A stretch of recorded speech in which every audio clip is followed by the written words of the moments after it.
People exclusive Pariyaram medical കോളേജിൽ UDF ഭരണസമിതി നടത്തിയ നിയമനങ്ങളിൽ വൻ ക്രമക്കേട്. കെ സുധാകരൻ മന്ത്രിയായിരിക്കെ റാങ്ക് ലിസ്റ്റ് മറികടന്ന് പ്രവർത്തകർക്ക് ജോലി നൽകി. ചട്ടം ലംഘിച്ച് സുധാകരൻ നൽകിയ ശുപാർശ കത്തുകളുടെ പകർപ്പ് പീപ്പിളിന് ലഭിച്ചു. പരിയാരം മെഡിക്കൽ കോളേജിൽ യുഡിഎഫ് ഭരണസമിതി നടത്തിയ നിയമനങ്ങളിൽ വൻ ക്രമക്കേട് നടന്നുവെന്നതിന്റെ തെളിവുകളാണ് പീപ്പിൾ ടിവിക്ക് ലഭിച്ചിരിക്കുന്നത്.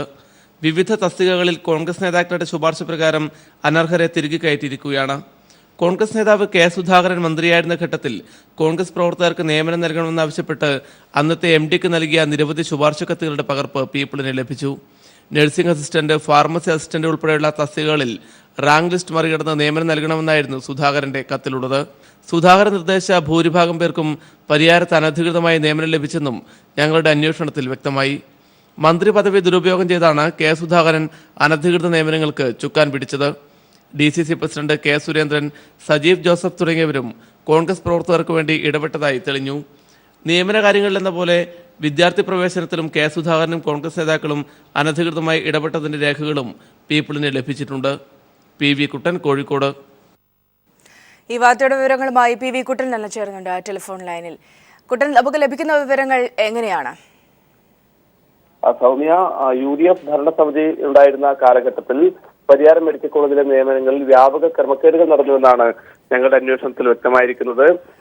അന്ന് മന്ത്രിയായിരുന്ന ഇന്നത്തെ പ്രമുഖനായ കോൺഗ്രസ് നേതാവ് കെ സുധാകരൻ നിയമനങ്ങളിൽ ചട്ടങ്ങൾ ലംഘിച്ച് നേരിട്ട് ഇടപെട്ടതിന്റെ രേഖകളാണ് നാം ഇപ്പോൾ പുറത്തുവിട്ടിരിക്കുന്നത്. പല ഘട്ടങ്ങളിലായി കെ സുധാകരൻ കോൺഗ്രസ് പ്രവർത്തകരെ പെരിയാരം മെഡിക്കൽ കോളേജിലെ വിവിധ തസ്തികകളിൽ പ്രവേശിപ്പിക്കുന്നതിന് വേണ്ടിയുള്ള വ്യക്തമായ ഇടപെടലുകൾ നടത്തി അവിടെ അർഹരായ ആൾക്കാരെ തടഞ്ഞുകൊണ്ട് അനർഹരായ കോൺഗ്രസ് പ്രവർത്തകരെ തിരികെ കയറ്റുന്നതിന് വേണ്ടിയാണ് കെ സുധാകരൻ ഇടപെട്ടിരുന്നത്. അന്നത്തെ പരിയാരം ഭരണസമിതിയുടെ MD-ക്കും അതുപോലെ തന്നെ അന്നത്തെ PRO-ക്കും ഒക്കെ നിരവധി ശുപാർശ കത്തുകൾ കെ സുധാകരൻ അയച്ചിട്ടുണ്ട്. നഴ്സിംഗ് അസിസ്റ്റന്റ്, ഫാർമസി അസിസ്റ്റന്റ് ഉൾപ്പെടെയുള്ള വളരെ പ്രധാനപ്പെട്ട തസ്തികകളിലേക്ക് അടക്കം കെ സുധാകരൻ ഇടപെട്ടുകൊണ്ട് നിയമനം ലഭിച്ച നിരവധി പേർ അവിടെയുണ്ട്. ഇവർക്കൊക്കെ കോൺഗ്രസ് പ്രവർത്തകരാണ് എന്നത് മാത്രമായിരുന്നു മാനദണ്ഡം. ഒരുപക്ഷെ നമ്മുടെ അന്വേഷണത്തിൽ വ്യക്തമായിരിക്കുന്നത് ആ കാലഘട്ടത്തിൽ കോൺഗ്രസിന്റെയും അതുപോലെ തന്നെ അന്നത്തെ CMP ഉൾപ്പെടെയുള്ള രാഷ്ട്രീയ പാർട്ടികളുടെയും പ്രവർത്തകർക്ക് ജോലി നൽകാനുള്ള ഒരു കേന്ദ്രം എന്ന രീതിയിലേക്ക് ഈ സ്ഥാപനത്തെ പരിയാരം മെഡിക്കൽ കോളേജിനെ UDF-ഉം കോൺഗ്രസ് നേതാക്കളും മാറ്റിയെടുത്തു എന്ന് വേണം കരുതാൻ. നിരവധി ശുപാർശ കത്തുകളാണ് കെ സുധാകരൻ ആ ഘട്ടത്തിൽ അയച്ചത്. ആ കത്തുകളും അതിലെ വിവരങ്ങളും പരിശോധിച്ചപ്പോൾ സുധാകരൻ നിർദ്ദേശിച്ച ഭൂരിഭാഗം പേർക്കും അവിടെ ജോലി ലഭിച്ചിട്ടുണ്ട് എന്നും തെളിഞ്ഞിട്ടുണ്ട്. അതുപോലെ തന്നെ DCC പ്രസിഡന്റ് കെ സുരേന്ദ്രൻ ഉൾപ്പെടെയുള്ള നേതാക്കൾ ഈ നിയമനങ്ങളുമായി ബന്ധപ്പെട്ട് നടത്തിയ ഇടപെടലുകളുടെ തെളിവുകളും പീപ്പിൾ ടിവിക്ക് ലഭിച്ചിട്ടുണ്ട്. സൗമ്യ, കുട്ടൻ, അതായത് കൃത്യമായി തന്നെ ഈ കോൺഗ്രസ് നേതാക്കൾ ഒരുപക്ഷെ സുധാകരന്റെ നേതൃത്വത്തിൽ മറ്റ് ജില്ലയിലെ നേതാക്കളായാലും ഒക്കെ തന്നെ ഇതിലും സജീവമായി തന്നെ ഇടപെട്ടിട്ടുണ്ട് എന്ന് വ്യക്തമാണ്. ഈ ഒരു സാഹചര്യത്തിൽ അന്ന് തടയപ്പെട്ട ഒരുപാട് പേരുണ്ടായിരുന്നു. അതുകൊണ്ട് തന്നെ അത്തരം പരാതികൾ ഉയർന്നു വന്നിരുന്നു. അതിന്റെ സാഹചര്യങ്ങൾ എന്തെങ്കിലും ഉണ്ടായിരുന്നു അപ്പോൾ? സൗമ്യ, തീർച്ചയായും. കാരണം നമുക്കറിയാം, ഒരു സഹകരണ മെഡിക്കൽ കോളേജ് ഉത്തര കേരളത്തിലെ വളരെ പ്രധാനപ്പെട്ട ഒരു സ്ഥാപനമാണ് പരിയാരം മെഡിക്കൽ കോളേജ്. ഇവിടെ ഏതാണ്ട് 2000-നടുത്ത് ആൾക്കാർ, കൃത്യമായി പറഞ്ഞാൽ 1982 ജീവനക്കാർ ഇവിടെ ജോലി ചെയ്യുന്നുണ്ട്. പരിയാരം മെഡിക്കൽ കോളേജിന്റെ ഭാഗമായി വിവിധങ്ങളായ സ്ഥാപനങ്ങളുണ്ട്. ഇവിടെയെല്ലാം കൂടി 1982 പേരാണ് ജോലി ചെയ്യുന്നത്. ഈ ഓരോ ഘട്ടങ്ങളിൽ നിയമനത്തിനായുള്ള അപേക്ഷ ക്ഷണിച്ചും പരീക്ഷ നടത്തിയും ഇന്റർവ്യൂ നടത്തിയുമൊക്കെയാണ് ഈ ഉദ്യോഗാർത്ഥികളെ ഈ തസ്തികകളിലേക്ക് തെരഞ്ഞെടുക്കുകയും ചെയ്യുന്നത്. അതിൽ കൃത്യമായ സഹകരണ വകുപ്പ് അല്ലെങ്കിൽ ഈ ആശുപത്രിയുടെയൊക്കെ വകുപ്പിന്റെ കൃത്യമായ ചട്ടങ്ങളും മാനദണ്ഡങ്ങളും ഒക്കെ ഉണ്ട്. ആ മാനദണ്ഡങ്ങളും ചട്ടങ്ങളും ഒക്കെ ലംഘിച്ചുകൊണ്ടാണ് യാതൊരു യോഗ്യതയുമില്ലാത്ത ആൾക്കാരെ കൃത്യം ഓരോ പോസ്റ്റിനും ഓരോ തസ്തികകൾക്കും കൃത്യമായ ഓരോ യോഗ്യതകൾ പറയുന്നുണ്ട്. ഈ യോഗ്യതകളൊന്നും ഇല്ലാത്ത ആൾക്കാരെ പല ഘട്ടങ്ങളിലായി ഇവിടെ തിരികെ കയറ്റുകയായിരുന്നു. ഇതിന് ചുക്കാൻ പിടിച്ചത് കണ്ണൂർ ജില്ലയിലെ പ്രമുഖനായ കോൺഗ്രസ് നേതാവ് കെ സുധാകരൻ. അദ്ദേഹത്തിന്റെ വളരെ പ്രധാനപ്പെട്ട സുഹൃത്തുക്കളായ നേതാക്കളൊക്കെ കത്തുകൾ കൊടുത്തിട്ടുണ്ട്. അതുപോലെ തന്നെ നിയമനങ്ങൾ മാത്രമല്ല, നമുക്കറിയാം വളരെ സുതാര്യമായി നടത്തേണ്ട പ്രവേശന നടപടികൾ, MBBS-ഉം നഴ്സിംഗ് ഉൾപ്പെടെയുള്ള പ്രവേശന നടപടികളുണ്ട്. മെഡിക്കൽ കോളേജാണ് പെരിയാരത്ത്. അതുകൊണ്ട് തന്നെ ആ പ്രവേശന നടപടികളടക്കം ഇവർ ഇടപെട്ടതിന്റെ രേഖകളും ഇപ്പോൾ പുറത്തു വന്നിട്ടുണ്ട്. ഒരുപക്ഷെ കുട്ടൻ, ആ വിധത്തിലൊക്കെ നോക്കുമ്പോൾ വലിയ രീതിയിൽ ഇവിടെ തിരികെ എത്താം കുട്ടനിലേക്ക്. ശ്രീ MV ജയരാജൻ നമ്മോടൊപ്പം ടെലിഫോൺ ലൈനിൽ ചേരുന്നുണ്ട്. ശ്രീ MV ജയരാജൻ, കെ സുധാകരൻ മന്ത്രിയായിരിക്കെ UDF ഭരണസമിതി ഉണ്ടായിരുന്ന സമയത്താണ് പരിയാരം മെഡിക്കൽ കോളേജുമായി ബന്ധപ്പെട്ട് ഈ ഒരു വലിയ വിഷയം പുറത്തു വരുന്നത്. അന്ന് പല രീതിയിലുള്ള ആരോപണങ്ങളൊക്കെ ഉയർന്നിരുന്നുവെങ്കിലും അതിനെയൊക്കെ അടിച്ചമർത്തുന്നത് സ്വാഭാവികമായും കെ സുധാകരന്റെ നേതൃത്വത്തിൽ തന്നെ അതിനെയൊക്കെ അടിച്ചമർത്തുന്ന ഒരു തരത്തിലുള്ള ഒരു നടപടി ഉണ്ടായിരുന്നു. ഇന്ന് ഇത്തരം കാര്യങ്ങൾ പുറത്തു വരുമ്പോൾ വ്യക്തമാകുന്നത് ശ്രീ ജയരാജൻ. പരിയാരം മെഡിക്കൽ കോളേജിൽ UDF ഭരണസമിതിയുടെ കാലത്താണ് നിയമനത്തിലും പ്രവേശനത്തിലും ക്രമക്കേടും അഴിമതിയും നടന്നത് എന്ന് പിന്നീട് നടത്തിയ എല്ലാ അന്വേഷണത്തിലും ബോധ്യപ്പെട്ടതാണ്. അതാവട്ടെ 30-ലേറെ പേർ നിയമിക്കപ്പെട്ടത് ശ്രീ കെ സുധാകരൻ ശുപാർശ ചെയ്തത് പ്രകാരമാണ് എന്നത് അവിടെയുള്ള രേഖകൾ തെളിയിക്കുന്നുണ്ട്. ബന്ധപ്പെട്ട UDF നേതാക്കന്മാർ, കോൺഗ്രസിന്റെ, ലീഗിന്റെ ഒക്കെ നേതാക്കന്മാർ നൽകിയ ശുപാർശ കത്തുകൾ അവിടെ ഫയലില് സൂക്ഷിച്ചു വെച്ചിരുന്നു. ആ ശുപാർശ കത്തുകൾ ബന്ധപ്പെട്ട അധികൃതരുടെ ശ്രദ്ധയിൽ നമ്മൾ പെടുത്തിയതാണ്. ഈ അടുത്ത കാലത്ത് ഗവൺമെന്റ് നിയോഗിച്ച സഹകരണ വകുപ്പിന്റെയും മെഡിക്കൽ വിദ്യാഭ്യാസ വകുപ്പിന്റെയും ധനകാര്യ വകുപ്പിന്റെയും ഉദ്യോഗസ്ഥന്മാർ നടത്തിയ അന്വേഷണ വേളയിൽ ഇത് അവരുടെ ശ്രദ്ധയിൽപ്പെട്ടു. അങ്ങനെയാണ് യഥാർത്ഥത്തില് അവരുടെ റിപ്പോർട്ടിൽ അനധികൃത നിയമനം സംബന്ധിച്ച് സൂചിപ്പിക്കുന്നത്. ഇപ്പൊ വിദ്യാർത്ഥി പ്രവേശനം ഉദാഹരണത്തിന് റാങ്ക് മറികടന്ന് സണ്ണി ജോസഫിന്റെ മകളെ അവിടെ അക്കാലത്ത് MBBS ചേർത്തത് പുറത്തു വന്നതാണ്. അപ്പോൾ വിദ്യാർത്ഥി പ്രവേശനത്തിലും അധ്യാപക നിയമനത്തിലും നടന്ന അഴിമതിയും ക്രമക്കേടും ബന്ധപ്പെട്ട അന്വേഷണ ഏജൻസികൾക്ക് ബോധ്യമായി എന്നുള്ളതാണ് ഇപ്പോ ഈ വാർത്തകൾ സൂചിപ്പിക്കുന്നത്. തീർച്ചയായും ശ്രീ ജയരാജൻ, ഒരുപക്ഷെ ഈ റിപ്പോർട്ടിന് അപ്പുറത്തേക്കുള്ള കാര്യങ്ങളാണ് നടക്കേണ്ടത്. കാരണം വലിയ രീതിയിലുള്ള പണമിടപാടുകൾ വരെ നടന്നിട്ടുണ്ടാകാം. താങ്കൾ സൂചിപ്പിച്ചതുപോലെ തന്നെ പുറത്തു വന്നിട്ടുള്ള ചുരുക്കം ചില കാര്യങ്ങൾ മാത്രമേ ഉള്ളൂ. അതിനും അപ്പുറത്തേക്കുള്ള കാര്യങ്ങളിലേക്ക് കൂടി കൃത്യമായ അന്വേഷണം പോകേണ്ടതുണ്ട്. ആ രീതിയിലേക്ക് കാര്യങ്ങൾ നീങ്ങുമോ? ഈ 3 അന്വേഷണ ഏജൻസികളും അവർക്ക് രേഖകളിലൂടെ ലഭ്യമായത് മാത്രമാണ് റിപ്പോർട്ട് ചെയ്തത് അനധികൃത നിയമനം സംബന്ധിച്ച്. അതിനപ്പുറമുള്ള നിരവധി കാര്യങ്ങൾ അക്കാലത്ത് നടന്നു എന്നുള്ളത് നിയമസഭയിൽ നിരവധി ഘട്ടങ്ങളിൽ ചർച്ചയ്ക്ക് വിഷയമായ കാര്യങ്ങളായിരുന്നു. അപ്പൊ അതുകൊണ്ട് ഇത് സംബന്ധിച്ച് സമഗ്രമായ ഒരു അന്വേഷണം നടത്തിയാൽ അതിന്റെ പിന്നിൽ നടന്നിട്ടുള്ള സാമ്പത്തിക അഴിമതി കൂടി പുറത്തു വരും. അതുകൊണ്ട് സർക്കാർ അടിയന്തരമായും ഈ കാര്യങ്ങളെ കുറിച്ച് ഈ അന്വേഷണ ഏജൻസികൾ കൊടുത്ത റിപ്പോർട്ടിന്റെ വെളിച്ചത്തിൽ ആ റിപ്പോർട്ടിന്റെ കൂടെ പരിയാരം മെഡിക്കൽ കോളേജ് ചെയർമാൻ എന്ന നിലയിൽ ഞാൻ ബന്ധപ്പെട്ടവർക്ക് ഒരു ഹർജിയും കൊടുത്തിരുന്നു. ഈ വസ്തുതകളെ കുറിച്ച് അന്വേഷിക്കണം എന്നാവശ്യപ്പെട്ടുകൊണ്ട് ഗവൺമെന്റ് സെക്രട്ടറിക്കും മന്ത്രിമാർക്കും നൽകിയ കത്തിലും പറയുന്ന കാര്യങ്ങൾ വെച്ച് അന്വേഷണം നടത്തിയാൽ നിയമനത്തിലും വിദ്യാർത്ഥി പ്രവേശനത്തിലും നടന്ന ക്രമക്കേടും അഴിമതിയും അതിന്റെ പിന്നിൽ നടന്ന സാമ്പത്തിക ഇടപാടുകളും പുറത്തു വരിക തന്നെ ചെയ്യും. അത് കൊണ്ടുവരാൻ ഇപ്പോഴത്തെ അഴിമതി സർക്കാർ തയ്യാറാവുമോ എന്നതാണ് അറിയേണ്ടത്.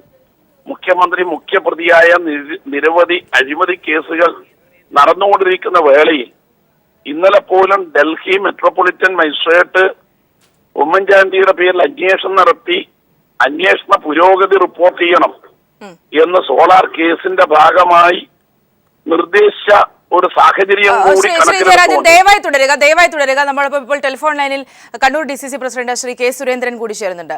ശ്രീ സുരേന്ദ്രൻ, UDF ഭരണസമിതി നടത്തിയ ക്രമക്കേടുകളുടെ വ്യക്തമായ രേഖകൾ ഉൾപ്പെടുന്ന റിപ്പോർട്ടാണ് ഇപ്പോൾ പുറത്തു വന്നിട്ടുള്ളത്. ശ്രീ സുധാകരന്റെ ആയാലും ഒക്കെ തന്നെയും ഇടപെടലുകൾ കൃത്യമായി തന്നെ പറയുന്ന തരത്തിലുള്ള റിപ്പോർട്ട്. ശ്രീ സുരേന്ദ്രൻ, എന്താണ് ഈ വിഷയം സംബന്ധിച്ച് എന്താണ് അതിന്റെ വിഷയങ്ങളൊന്നും എനിക്കറിയില്ല. ഞാനിപ്പോ reporter channel Kairali channel. Shri Surendran, പക്ഷെ നേരത്തെ മുതൽക്കേ ഇല്ല, താങ്കൾക്ക് അറിയില്ല എന്ന് പറയുന്നത് ശരിയല്ല. നേരത്തെ മുതൽക്കേ തന്നെ ഈ ഒരു ആരോപണം നിലവിലുള്ളതാണ്. ഇത്തരത്തിലുള്ള 3 ഏജൻസി അന്വേഷിക്കുന്ന ഒരു ഘട്ടമുണ്ടായിരുന്നു. ഇപ്പോഴാണ് കൃത്യമായ തന്നെ രേഖകളടക്കമുള്ള റിപ്പോർട്ട് പുറത്തു വന്നിരിക്കുന്നത്. ഒരു കോൺഗ്രസിന്റെ നേതാവ് സ്വാഭാവികമായും കോൺഗ്രസ് ആകട്ടെ ഏത് പാർട്ടികളാകട്ടെ ആ പാർട്ടിയിൽപ്പെട്ട പ്രവർത്തകന്മാർക്ക് വേണ്ടി ഒരു ജോലിക്ക് വേണ്ടി സ്വാഭാവികമായും ആരായാലും റെക്കമെൻഡ് ചെയ്യും. അത് ഞാനായാലും റെക്കമെൻഡ് ചെയ്യും. ഒരു ജോലി കിട്ടുക എന്ന് പറയുന്നത് സ്വാഭാവികമായും പാർട്ടിയുമായി ബന്ധപ്പെട്ട പ്രവർത്തകന്മാർക്ക് ഒരു റെക്കമെൻഡ് ചെയ്യുന്നതിൽ വലിയ തെറ്റൊന്നുമില്ല. പിന്നെ ആ റെക്കമെൻഡ് ചെയ്താൽ അതിന് ശേഷമുള്ള ഭരണ നടപടികൾ സ്വീകരിക്കേണ്ടത് അതിന്റെ ഭരണകർത്താക്കളാണ്. ഒരു ശുപാർശ ചെയ്യുന്നത് വലിയ ഒരു ശുപാർശ, ഒരു പാർട്ടി പ്രവർത്തകന് വേണ്ടി ഒരു ശുപാർശ ചെയ്യുന്നത് വലിയൊരു രാജ്യദ്രോഹ കുറ്റമായി പരിശോധിക്കാം. ശ്രീ സുരേന്ദ്രൻ ദയവായി തുടരുക. ശ്രീ ജയരാജൻ, ഇവിടെ ഇതാണ് സൂചിപ്പിക്കുന്നത്, ഒന്ന് റെക്കമെൻഡ് ചെയ്തു എന്ന് കരുതി പ്രശ്നമില്ല എന്നാണ്. പക്ഷെ പരിഹാരത്തെ സംബന്ധിച്ചിടത്തോളം അതാണോ നടന്നിട്ടുള്ളത്? ശ്രീ ജയരാജൻ, അടിസ്ഥാനത്തിൽ മാത്രം നിയമിച്ചതാണ്. നിയമനങ്ങളിൽ ചില നടപടിക്രമങ്ങളുണ്ട്. അപേക്ഷ ക്ഷണിക്കുക, KCHC പോലുള്ള സ്ഥാപനമാണെങ്കിൽ, സഹകരണ വകുപ്പിന്റെ കീഴിലുള്ള സ്ഥാപനങ്ങളാണെങ്കിൽ അടുത്ത കാലത്ത് പരീക്ഷ കൂടി നടത്തിയിട്ടേ നിയമിക്കാൻ പാടുള്ളൂ. പരീക്ഷയില്ലെങ്കിൽ ഇന്റർവ്യൂ നടത്തുക, അതിന്റെ അടിസ്ഥാനത്തിൽ നിയമിക്കണം. പക്ഷേ ഈ പറഞ്ഞ 58ഓളം അനധികൃത നിയമനങ്ങളിൽ ഒന്ന് ശുദ്ധ ചിലരുടെ ബന്ധുമിത്രാദികളാണ്. ആ ബന്ധുത്വമാണ് അന്വേഷണ അവിടെയാണ് ശ്രീ സുരേന്ദ്രൻ, ഈ 58ഓളം നിയമനങ്ങൾ, ഒപ്പം തന്നെ മറ്റ് കോഴ്സുകളിലേക്കുള്ള പ്രവേശനങ്ങൾ അടക്കമുള്ള കാര്യങ്ങൾ താങ്കൾ സൂചിപ്പിച്ചതുപോലെ കേവലം ഒരു ശുപാർശ മാത്രമല്ല, അത്തരക്കാരെ മാത്രമായി തസ്തികകളിലേക്ക് തിരികെ കയറ്റുന്നുവെന്ന സംശയം സ്വാഭാവികമായി വന്നു മുതൽക്കേ നിലവിലുണ്ട്. ശ്രീ സുരേന്ദ്രൻ, എന്റെ പ്രിയപ്പെട്ട സുഹൃത്ത് ശ്രീ MP ജയരാജനാണല്ലോ മറുഭാഗത്ത് സംസാരിക്കുന്നത്. പരിയാരം മെഡിക്കൽ കോളേജിന്റെ ചെയർമാനായ ശേഷം എത്ര ആളുകളെയാണ് മിസ്റ്റർ ജയരാജൻ അവിടെ തിരികെ കയറ്റിയത് എന്ന് പരസ്യമായ പാട്ടല്ലേ? ഏത് അംഗീകാരത്തോടു കൂടിയാണ് ഈ ആളുകളെല്ലാം അവിടെ നിയമിച്ചത്? സഹകരണ വകുപ്പിന്റെ അംഗീകാരം ഉണ്ടായോ?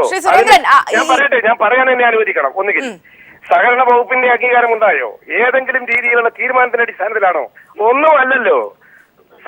സ്വന്തം സ്ഥലം എന്ന നിലയിലെ മുഴുവൻ ആളുകളെയും പാർട്ടി നേതാക്കന്മാരെയും പ്രവർത്തകന്മാരെയും ഇഷ്ടാനുസരണം തിരികെ കയറ്റി കോടാനുകോടി രൂപ നഷ്ടം വരുത്തി നിൽക്കുന്ന ഒരു സ്ഥാപനത്തിന്റെ ചെയർമാനാണ് മറുഭാഗം ഈ സംസാരിക്കുന്നത് എന്ന് കേൾക്കുമ്പോൾ എനിക്ക് എന്തോ ലജ്ജ തോന്നുകയാണ്. എങ്ങനെ മിസ്റ്റർ ജയരാജന് ഇത് പറയാൻ കഴിയുന്നു? നിയമനവുമായി ബന്ധപ്പെട്ട വിഷയത്തിന്റെ അകത്ത് എങ്ങനെയാണ് ജയരാജന് ഇത് പറയാൻ കഴിയുന്നത് എന്ന് എനിക്ക് മനസ്സിലാക്കാൻ. ശ്രീ കെ സുരേന്ദ്രൻ, തിരികെ എത്താം. Pariyaram medical college MD Shri K Ravi നമ്മോടൊപ്പം ടെലിഫോൺ ലൈൻ ചേരുന്നുണ്ട്. ശ്രീ K രവി, സ്വാഭാവികമായും ഇപ്പോൾ ഉയർന്നു വന്നിരിക്കുന്ന ഈ ഒരു ആരോപണമല്ല, ഈ കൃത്യമായ റിപ്പോർട്ട് UDF ഭരണസമിതി ഉണ്ടായിരുന്ന സമയത്ത് നിയമനങ്ങൾ ഉണ്ടായിരുന്ന ക്രമക്കേട് രേഖകൾ സഹിതം ചൂണ്ടിക്കാണിച്ചുകൊണ്ടാണ്. ഇവിടെ സുരേന്ദ്രനും പറയുന്നു തുടർച്ചയായി ഇത്തരത്തിൽ തന്നെയാണ് ഇവിടെ നടക്കുന്നത് എന്ന തരത്തിലും ആരോപണം പറയുന്നു. ശ്രീ K രവി, 2007 ശേഷം പരിയാരം മെഡിക്കൽ കോളേജിൽ നിയമവിരുദ്ധമായി യാതൊരു വിധ അപ്പോയിന്റ്മെന്റും നടന്നിട്ടില്ല. എല്ലാ നിയമ നടപടിക്ക് ശേഷമാണ് അവിടെ അപ്പോയിന്റ്മെന്റ് നടത്തിയിട്ടുള്ളത്. ഈ റിപ്പോർട്ടിന്റെ കൂടി പശ്ചാത്തലമുണ്ട്, കൃത്യമായ രേഖകളുണ്ട്. ഈ സാഹചര്യത്തിൽ നിലവിൽ ഈ ഇത്തരം ആരോപണങ്ങളുള്ള തസ്തികകളെ സംബന്ധിച്ച് താങ്കൾ എന്താണ് നിയമപരമായി എടുക്കാൻ പോകുന്ന നീക്കങ്ങൾ എങ്ങനെയാണ്? ഇങ്ങനെ ഒരു റിപ്പോർട്ട് എതിരായി തന്നെ നിൽക്കുകയാണ്. ഏതായാലും 2007 മുമ്പ് നടന്ന അപ്പോയിന്റ്മെന്റുകളെ കുറിച്ച് ഒരു സമഗ്ര പരിശോധന ആവശ്യമാണെന്നാണ് ഇന്നത്തെ ഈ റിപ്പോർട്ട് ഞങ്ങളോട് ചൂണ്ടിക്കാണിക്കുന്നത്. ഞങ്ങൾ വിശദമായ അന്വേഷണം നടത്തേണ്ടി വരും.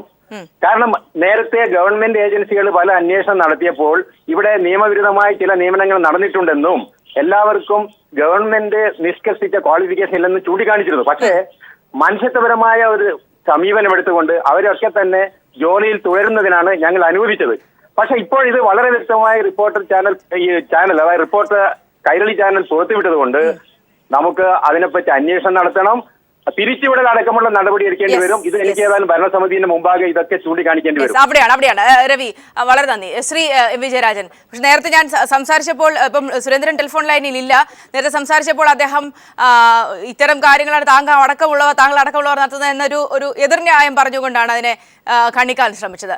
അവസാനമായി കൺക്ലൂഡ് ചെയ്യുമ്പോൾ ശ്രീ വിജയരാജൻ, സുരേന്ദ്രൻ പറഞ്ഞ ആക്ഷേപങ്ങൾ സംബന്ധിച്ച് ജനങ്ങൾ വിലയിരുത്തട്ടെ, സർക്കാർ അന്വേഷണം നടത്തട്ടെ.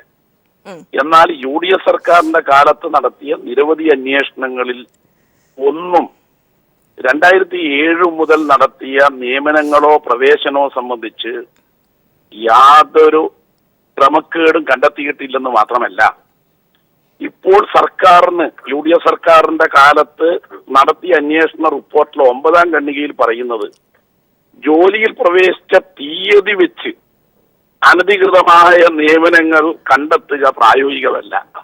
അവരെ സഹായിക്കാൻ കൊടുത്തതാണ്. തീയതി വെച്ചിട്ടാണ് ഞങ്ങളെ കാലത്ത് എന്നൊക്കെ പറഞ്ഞാൽ പോരെ.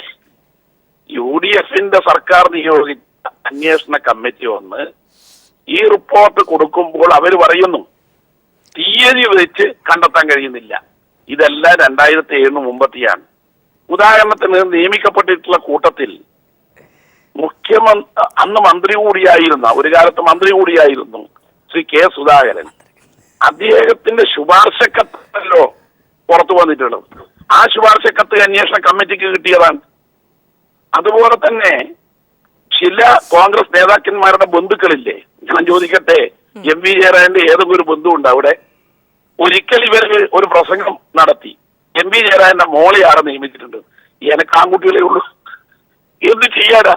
ഈ സുധാകരനെ പോലുള്ളവര്, ഈ സുരേന്ദ്രനെ പോലുള്ളവർ ഇങ്ങനെ വിഡിത്തം പുലമ്പിയാൽ പെൺകുട്ടിയായില്ല. എനിക്കൊരു മോളെ സുരേന്ദ്രൻ തന്നാൽ ഞാൻ നന്നായി നോക്കും, എനിക്ക് അത് ഇഷ്ടമാണ്, കാരണം ആൺകുട്ടികൾ മാത്രമായതുകൊണ്ട്. അപ്പൊ വിഡിത്തം പറയാതെ ഈ റിപ്പോർട്ടിൽ നിന്ന് തന്നെ വ്യക്തമാണ്. ഏത് റിപ്പോർട്ട്? സർക്കാർ നിയോഗിച്ച ഉദ്യോഗസ്ഥ തല റിപ്പോർട്ടിൽ നിന്ന് തന്നെ വ്യക്തമാണ്.